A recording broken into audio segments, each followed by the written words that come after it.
உட்காரு உட்காரு. வாங்கேட்டையா, வணக்கம். சுப்பிரமணி, சூடா ஒரு டீ போட சொல்லு. ஐயாக்கு சூடா ஒரு டீ போடு. ஏம்பா கொஞ்சம் ஆட்டோ எடுப்பா. ஆட்டோ வராது. ஆட்டோ வராதா? அதுவும் ஒரு கர்ப்பிணி பெண்ணுக்கா? ஏன்பா ஆட்டோ டிரைவர், என் சம்சாரம் நிறமாசமா இருக்காப்பா. அது இப்போவோ அப்போ இருக்குது. ஆட்டோ எடுப்பா, ஆஸ்பத்திரிக்கு போலாம். அதான் வராதுங்கல்ல. ஏய் சார், உன் ஆட்டோ பிரசவத்துக்கு இலவசம் தானே? ஆமா சார். அப்புறம் ஏன் வர மாட்டேங்கிற? பெட்ரோல் இல்லையா? பெட்ரோல் இருக்கு சார், ஆயில் தான் ஸ்டாக் இல்லைன்னு சொல்லிட்டாங்க. ஆயில் ஸ்டாக் இல்லைன்ட்டாங்க. ஆமா சார். அப்போ ஆயில் தான் உன் பிரச்சனையா? இப்ப வருது பாரு ஆயில். சைஸ் சிறுசா இருக்குது. அநேகமா பையன் தான் பிறக்க போறான்னு நினைக்கிறேன். 2 பேரும் ஏறி உள்ள உட்காருங்க. ஏய் சுப்பிரமணி, நீ போட்ட பஜ்ஜி எடுத்துக்கிட்டு ஆட்டோ பின்னாடி வாடா. இங்க வரேன்யா. ஓபன் பண்ணு.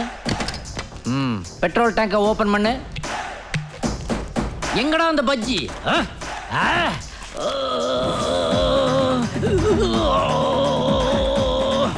எவ்வளவு ஆயில் போயிருக்கும்? 50 ml போயிருக்கும் சார். 50 ml.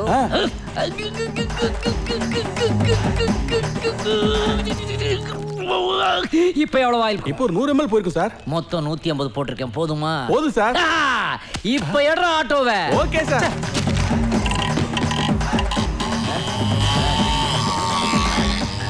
எப்படி சார் இப்படி? இந்த தேசத்துல ஆயில் ஸ்டாக் இல்லைன்னு யாரா சொன்னா? தமிழ்நாட்டுல ஆங்காங்கே டீ கடைகள்ல போடப்படுற பஜ்ஜியையும் வடையையும் அமுக்கி புளிஞ்சாலே இந்தியாவோட மொத்த ஆயில் தட்டுப்பாட்டையும் சமாளிக்கலாம்டா.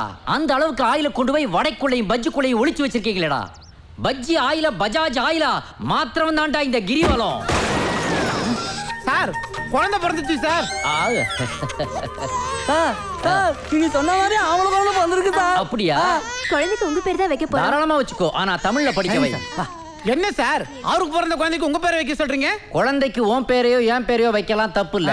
குழந்தை மூஞ்சி தான் ஒம்மாரியோ எம்மாரியோ இருக்க கூடாது. ஐயோ டயர் புடிங்கிட்டு ஓடுதே. ஐயோ என்னது இது? ஐயோ பத்திக்கிட்டே. ஐயோ டயர். டேய், இவன் ஆட்டோல தான நம்ம ஆயில் ஊத்துனோம். டயர். அட பாவி, உன்னால என் வண்டி பிரேக் பிடிக்காம ஆக்சிடென்ட் ஆயிருச்சு. ஐயோ டயர். ஏண்டா பஜ்ஜி ஆயில ஊத்துனா பிரேக் பிடிக்காதா? ஒரு பஜ்ஜி சாப்பிட்டு பாருங்களேன். வேண்டாம்ப்பா, அப்புறம் எனக்கு பிரேக் பிடிக்காம போய்கிட்டே இருக்குப்பா.